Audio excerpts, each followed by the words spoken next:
안녕하세요. 음악 커뮤니케이터 가츠입니다. 최근에 뉴진스 관련해서 두 가지 이슈가 있었거든요. 먼저 뉴진스의 멤버 다니엘이 차이니스 뉴 이어 그 논란이 있었죠. 이게 다니엘이 설날에 무엇을 하냐면서 올린 메시지였는데요. 영어를 사용하는 다니엘이 설날에 영어 표현을 차이니스 뉴 이어이라고 했다가 사람들의 비난을 받았고요.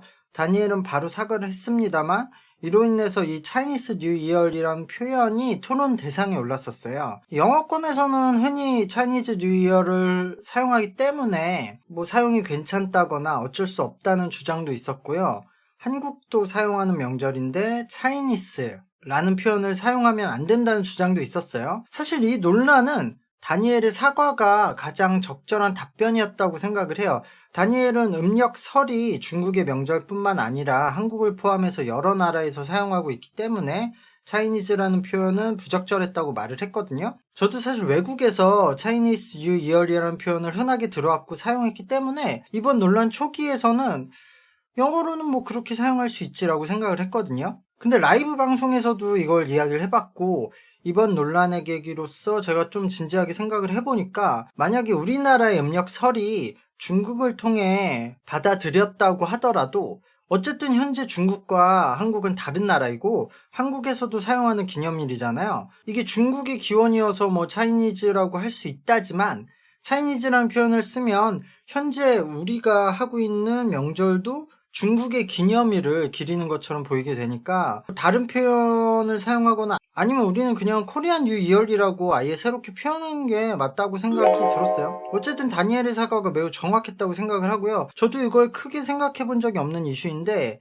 K-팝이 점점 세계로 퍼져나가면서 언젠간 발생하게 될 문제였다고 생각이 드는데요. 이번에 논란이 생기면서 어쨌든 많은 사람들이 여기에 관심을 가지고 생각을 해볼 수 있었어서 오히려 좋았었던 것 같아요.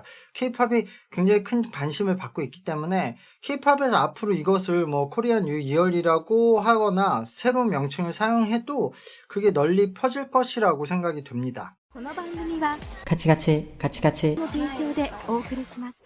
이어서 21일에 뉴진스의 소속사 어드월의 대표인 미니진님의 인터뷰도 나왔는데요. 이 내용에 대해서도 여러 가지 말들이 많이 나왔어요. 내용들을 살펴보면 초반에 K-팝이 지향해온 전개 방식과 칼군무에 거부감이 있어서 일부러 다르게 갔다는 이야기가 있는데요. 이런 내용들은 제가 뉴진스 리뷰에서 예상했던 내용들인데 그것들이 좀 맞아서 저 개인적으로는 흥미로운 부분들이 많았고요. 또 음원의 성공의 이유로 좋은 작곡가가 만든 곡이나 곡의 장르 스타일 같은 요소보다는 그 모든 요소를 본인이 생각한 스타일에 맞춰서 디렉팅을 통해서 종합한 결과가 성공했다는 이야기도 나왔었어요. 디토가 성공하자 이런저런 곳에서 이 곡의 장르에 대한 해석이 많이 나왔었거든요. 그 저지 클럽에 대한 장르에 대한 설명도 많이 나왔었는데 제가 이 디토의 성공은 저지클럽이란 장르와는 관계가 없다고 말을 했었죠. 디토는 저지클럽의 비트로 진행이 되지만 그냥 곡의 스타일은 완전히 저지클럽의 기존 곡들과 다른 형태로 완성이 되었기 때문이거든요. 미니진님은 음악가들에게 받은 작업물들을 가지고 음악가가 아닌 본인이 조립을 해서 완성을 하기 때문에 이게 완전 새로운 방식이고 이 점이 가장 큰 성공의 이유라고 생각을 하고 있는 것 같아요. 그리고 저도 놀란 지점이지만 미니진님이 본인이 보컬 디렉팅까지 직접 한다고 하는데 이러면 진짜 확실히 전혀 다른 방식으로 일을 하고 있는 거죠. 본인이 만들고 싶은 결과물이 확실하게 있고 거기에 본인이 확신을 가지고 자신감이 있는 상태이기 때문에 이렇게 할 수 있다고 생각을 해요. 다음에 미니진님은 이제 모회사인 하이브와 관련된 이야기도 했는데요. 이 부분에 대해서도 논란이 좀 많아요. 사람들이 그냥 쉽게 뉴진스의 성공이 하이브의 큰 자본덕이라고 하는 것 때문에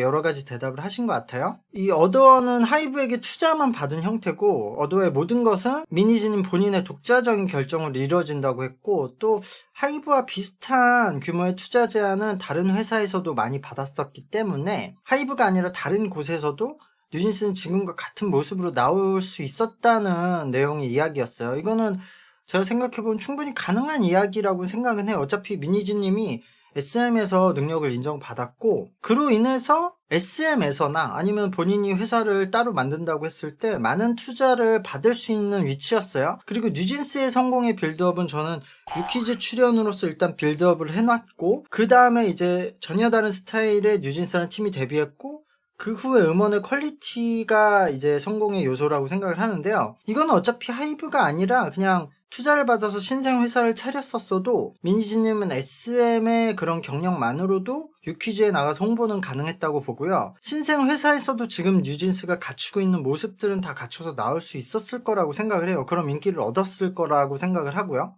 하지만 당연히 하이브의 자회사라는 것이 전혀 영향이 없었던 건 아니죠. 그 생각보다 사람들이 단순하잖아요. 그래서 팀의 컨셉트가 좋고 뮤비도 좋고 노래도 좋지만 사람들은 하이브에서 새로 나온 팀이라는 그런 타이틀만으로도 뭔가 다르게 생각을 해버리거든요. 그리고 해외에서의 노출은 확실히 하이브의 도움을 받았었을 테고요. 하지만 이게 뉴진스의 힘이 더 크고 하이브의 영향은 좀 부수적인 요소였는데 사람들이 쉽게 이건 뭐 하이브의 큰 자본 투자받아서 돈 많이 써서 그런 거지라고 이렇게 모든 것을 단정짓기 때문에 민지님이 그들을 향해서 좀 적극적으로 답변한 내용이어서 이런 부분들은 이해가 가는 내용들이었고요. 여기서 가장 비판을 많이 받는 곳이 예산에 대한 이야기였거든요. 민희진님이 다른 회사와 전체 예산 크기는 크게 다르지 않았다. 그리고 뮤비를 4편을 찍은 것도 예산을 잘 사용해서 가성비를 좋게 했다고 말을 하셨는데요. 이 발언을 가지고 일부 대중들은 K-팝의 신생 중소기업이 팀을 론칭하는데 이렇게 뉴진스만큼의 금액을 사용할 수 있는 회사는 없다고 이제 비판을 하기도 하는데요.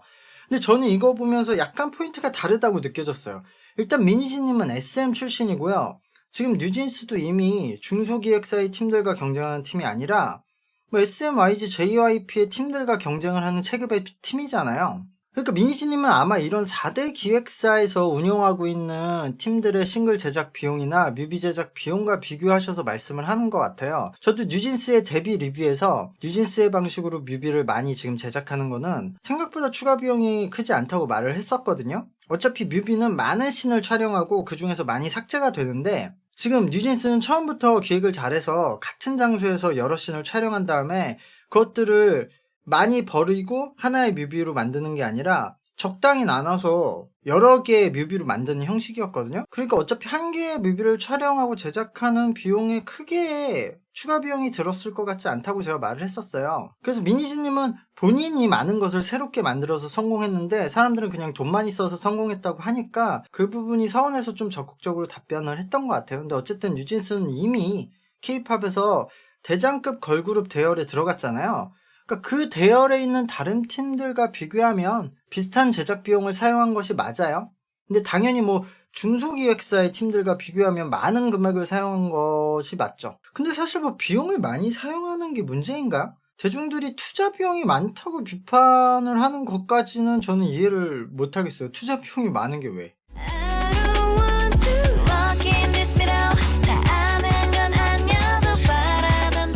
이어서 민희진님은 아이돌씬에서 팬들의 과몰입과 과도한 비난에 대해서도 이야기를 했는데요. 팬들이 회사와 적대적인 관계를 유지하는 것이 기본 태도인 듯 고착화되어 있다면서 하지만 본인은 이런 문제들을 개선하고 새로운 방향성을 제시하려고 노력하고 있다고 했어요.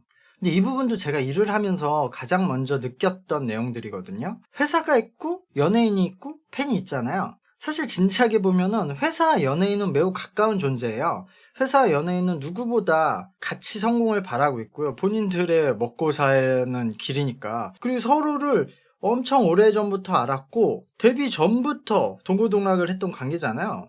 근데 팬들 입장에서는 팬들과 연예인이 한 팀이고 소속사는 적으로 간주를 하죠. 사실은 회사와 연예인이 한 팀인데 저도 일을 하면서 처음에 이런 관계성이 매우 이상하다고 생각을 했거든요. 그래서 이게 이상하니까 제가 이 점을 굉장히 오랫동안 고찰을 해봤는데 전 결과적으로 이게 어쩔 수 없는 부분이라고 생각해요. 일단 아이돌씬의 이런 과몰입도 마찬가지인데요. 저도 처음에는 이런 과몰입들이 다 없어지길 바랬거든요. 근데 제가 이 엔터에서도 여러 가지 분야에서 일을 하면서 든 생각은 팬들이 과몰입을 하기 때문에 아이돌이 많은 수익을 내는 것도 있다고 생각을 해요. 요즘 난방비가 올라서 사람들이 난리인데 한 달에 쓰는 난방비보다 더 큰 금액을 매달 10대 친구들이 아이돌에게 쏟아붓고도 있잖아요. 근데 이게 과몰입을 하지 않고서는 그렇게 많은 돈을 소비하기 힘들 수 있다고 봐요. 그리고 10대를 포함한 많은 사람들이 어딘가에 몰입을 하고 싶어 하는데 그것이 아이돌로 선택되는 경우가 많으니까 어떻게 보면은 필요한 지점이라고 볼 수도 있어요. 어느 정도는. 그리고 그런 그들이 과몰입을 하기 위해서는 아이돌 멤버를 대신해서 욕할 대상이 필요해요. 그래서 그게 소속사가 되는 거라고 생각을 하거든요. 내가 응원하는 팀이 인기가 없거나 아니면 뭐 멤버들이 어떤 실수를 했을 때 그냥 있는 그대로 이유를 찾자면 멤버들에게 문제가 있어서 멤버들을 탓해야 되는 경우가 있잖아요. 근데 그러면 멤버들을 탓하면 이제 그 멤버나 팀을 응원하기 어려워지죠. 그러니까 여기서 과몰입이 깨지게 되거든요. 그래서 이럴 때 멤버 대신 책임을 져줄 사람들이 필요해요. 근데 그게 소속사가 되는 거라고 생각해요. 그래서 이 씬에서 팬과 연예인은 한 팀, 소속사는 절대 악으로 존재를 하는 거죠. 그럼으로써 이 아이돌 씬의 과몰입이 유지된다고 저는 생각이 되었어요. 근데 지금 미니지님의 이야기를 보면 아예 이런 아이돌 씬의 문화 자체도 바꿔보려고 하는 것 같아요. 그러니까 과몰입을 해서 과소비를 할 필요 없이 우리는 그냥 적당한 소비를 해도 되니까 그런 적당한 소비를 하는 라이트 팬들을 많이 모으면 되니까 그렇게 생각을 하시는 것 같아요.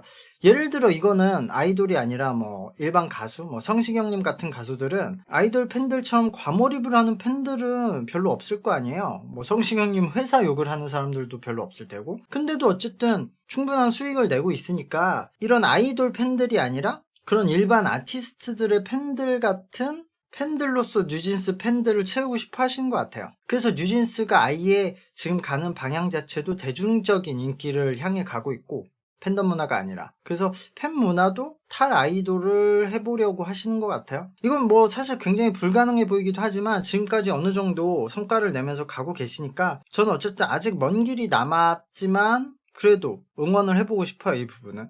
잠들기 전에 그리고 또 아침에 쉬고 있는 내 손에 그리고 마지막 인터뷰 내용이 미니지님이 너무 전면에 나선다는 비판이 굉장히 많거든요. 근데 이것은 기준이 너무 모호하다는 식으로 답변을 하셨어요. 저도 이 점에는 약간 미니지님이 과도한 비판을 받는다고 생각을 해요. 이게 큰 돈을 들여서 진행하는 사업이고 회사에 시작하는 단계였잖아요, 뉴진스는. 그러니까 최대한의 마케팅을 하는 게 당연하죠. 민지진님도 자신을 최대한 활용을 해서 회사에 대한 마케팅을 했다고 생각을 하고요. 실제로 저는 효과적인 마케팅이 되었다고 생각을 해요. 그리고 미니진님도 지금 이제 콘텐츠를 제작하는 사람으로서 아티스트잖아요. 이런 사람들이 미디어에 나와서 자신의 생각을 이야기하는 것은 자연스러운 일이라고 생각해요. 미니진 님도 아티스트로서 사람들에게 많이 공감을 받고 싶은 콘텐츠를 만들고 그거를 이제 세상에 던지면서 세상과 소통을 하는 아티스트로서 자신의 의견을 때로는 콘텐츠로 때로는 그냥 직접적인 이야기로 전달을 하는 것을 좋아하는 사람일 수 있는 거죠. 저는 그리고 아티스트들은 대부분 그런 일을 좋아한다고 생각을 해요. 어느 정도 본인이 주목받는 걸 좋아할 수도 있고 나가서 이야기하는 걸 좋아할 수도 있죠. 그리고 그게 나쁜 게 아니라고 생각을 하고요. 그리고 JYP님이나 YG님도 직접 이제까지 미디어를 통해서 뭐 방송도 많이 나왔고 마케팅을 직접 해왔고요. 최근에 미미로즈도 임창정님이 엄청나게 마케팅을 했고 클라시도 조희연님이 직접 같이 나와서 마케팅을 했었죠. 이렇게 많은 제작자들이 직접 마케팅을 했는데 미니진님이 특히 비판을 더 많이 받는 것 같아요. 근데 다른 사람들은 원래 방송에 나왔던 뭐 가수나 연예인들이어서 비판을 덜 받는데 미니지님은 원래 음악가도 아니고 방송에 나왔던 사람이 아닌데 방송에 조금 나오면은 그걸 가지고 비판을 많이 받는다. 그래서 저는 그런 부분에서는 약간 역차별을 받는 부분도 있다라고 느껴졌어요. 제작자가 주목을 받는 것은 장단점이 있죠. 단점은 물론 이 제작자 때문에 뭐 소속사 아티스트들이 욕을 먹거나 회사 이미지가 안 좋게 될 수도 있죠. 근데 사실 저는 장점이 더 크다고 생각해요. 유명한 제작자가 있는 회사들이 마케팅에 큰 도움을 받아요.